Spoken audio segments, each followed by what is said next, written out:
आप देख रहे हैं अमेज नाउ। गंगा, यमुना, राप्ती और गोमती के तटवर्ती इलाकों से खबरें आप तक। आज हम आपको दिखाएंगे ऑपरेशन सिंदूर से जुड़ा अब तक का सबसे बड़ा खुलासा।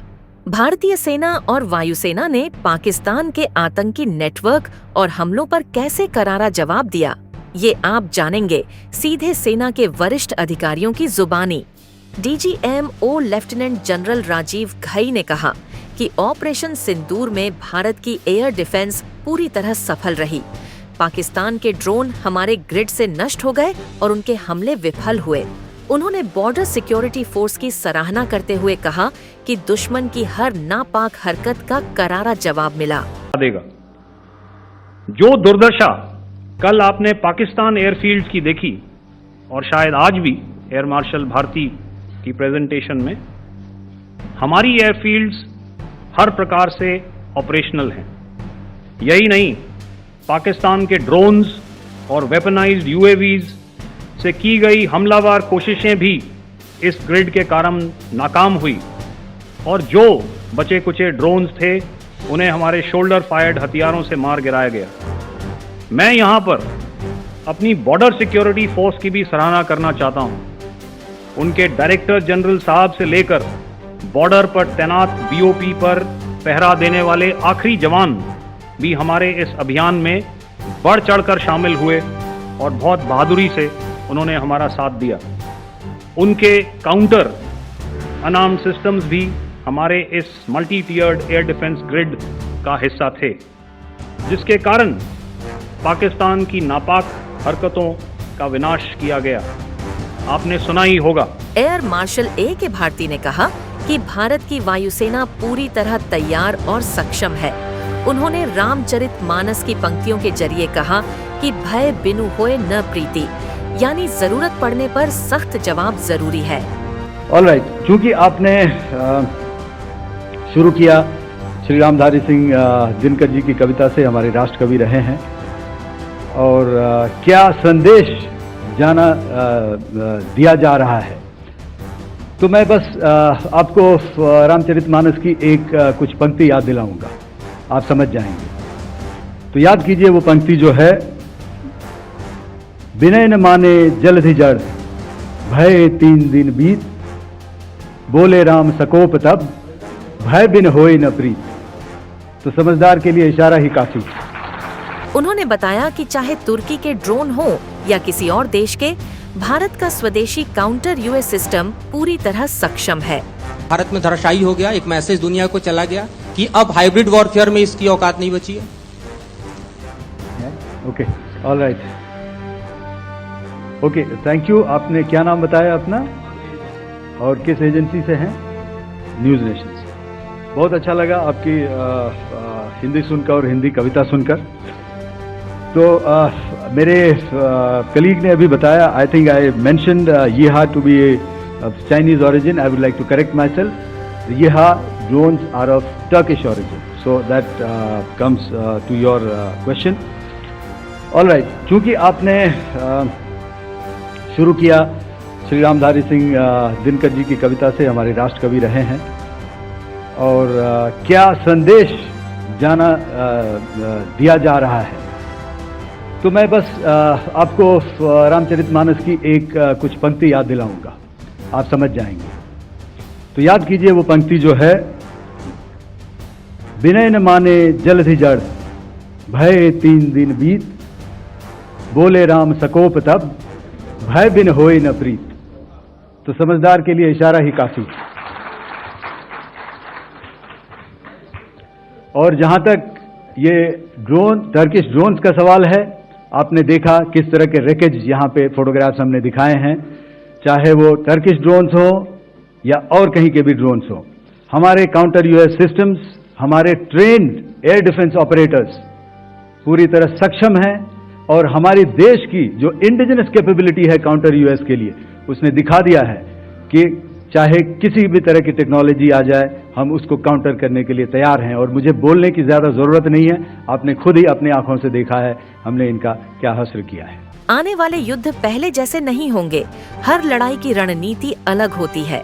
जैसे आसमान में दोनों एयरफोर्स के एयरक्राफ्ट थे, क्या आप बता सकेंगे, क्योंकि हम जो लगातार जब कवर करते हैं हम देखते हैं 2016 में के बाद ड्रोन का जो पूरा वॉरफेयर में रोल है वो दिखा था, तो हमने भी वो दिखाया, और किस स्तर की ये वॉर थी? अगर थोड़ा आप क्लैरिटी दे सकें कि कितने एयरक्राफ्ट उनके इन्वॉल्व थे, लगभग कितने हमारे थे, क्या इसे अब तक का सबसे बड़ा जो जंग हुई है आसमान में वो कहा जा सकता है? और ड्रोन के रोल पे थोड़ा और ज्यादा, क्योंकि 2016 के बाद जिस तरीके से बढ़ा है।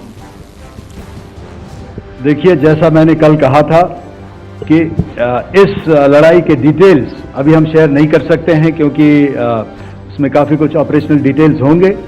कितने जहाज थे दोनों तरफ से, किस तरह की लड़ाई हुई, these are questions of technical details which we may not be able to share firstly, and which we may not be able to share to explain to you the way it needs to be explained. Suffice to say कि yes, ये एक दूसरी तरह का warfare था, and it is bound to happen.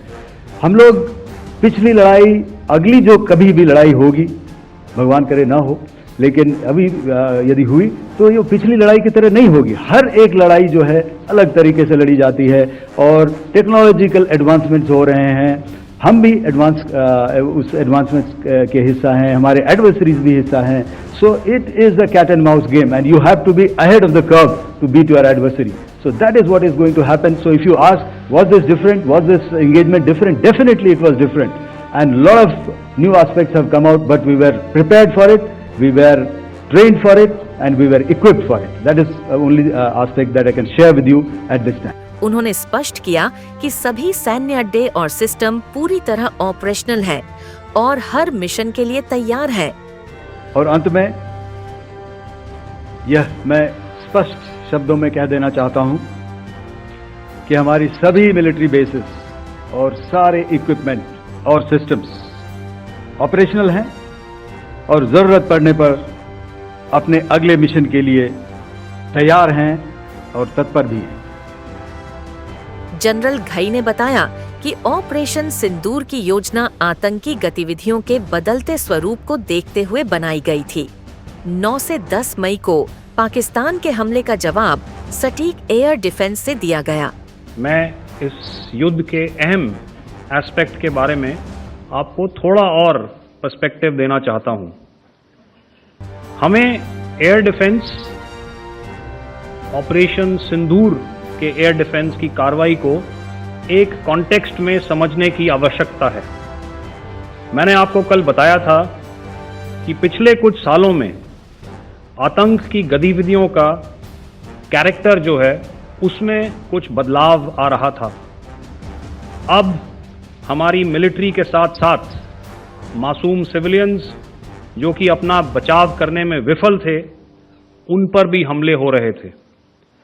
2024 में Jammu sector में शिवखोरी मंदिर को जाते हुए यात्री और इस साल अप्रैल में पहलगाम में मासूम पर्यटक इस खतरनाक ट्रेंड के विशेष उदाहरण हैं।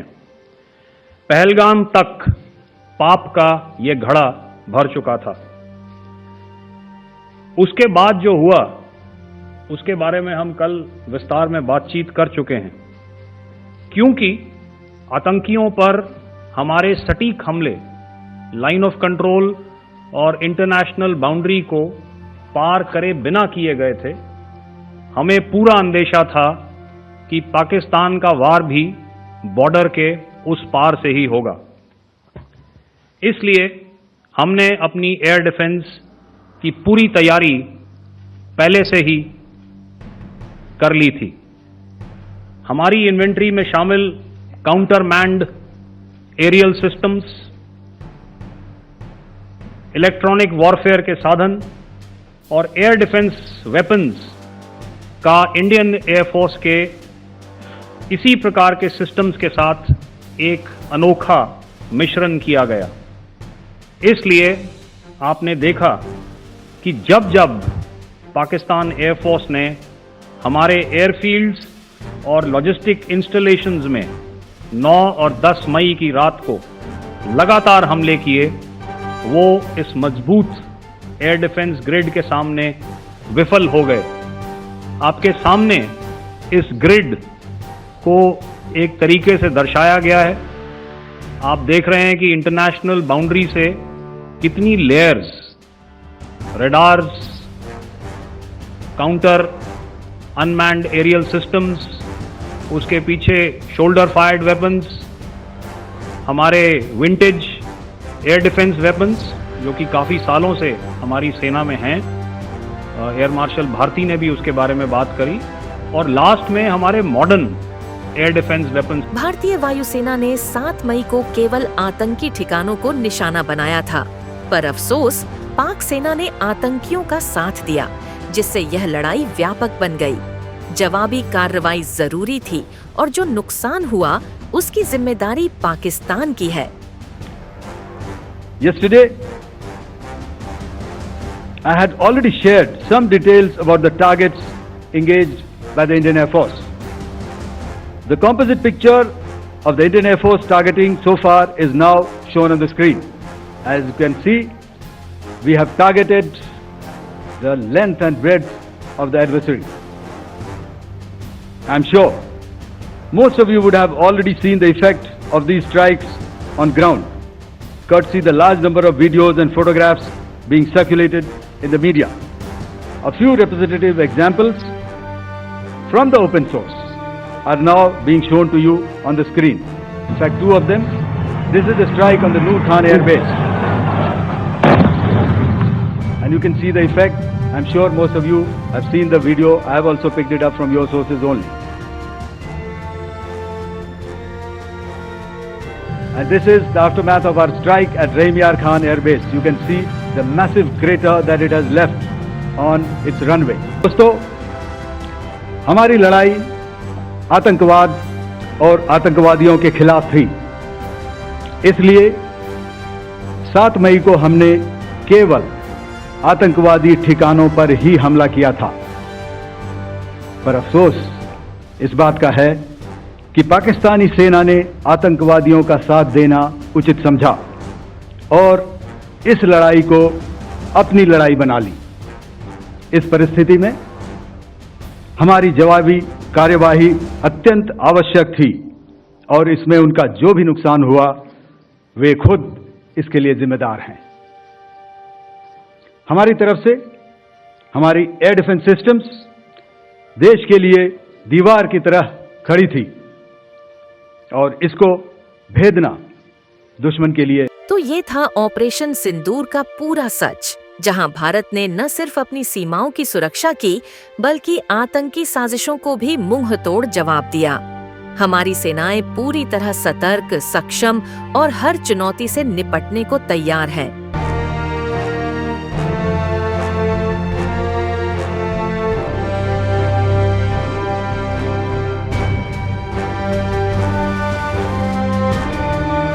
इसी के साथ दीजिए इजाजत।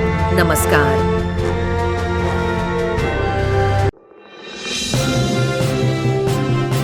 आप देख रहे हैं अमेज नाउ। गंगा, यमुना, राप्ती और गोमती के तटवर्ती इलाकों से खबरें आप तक।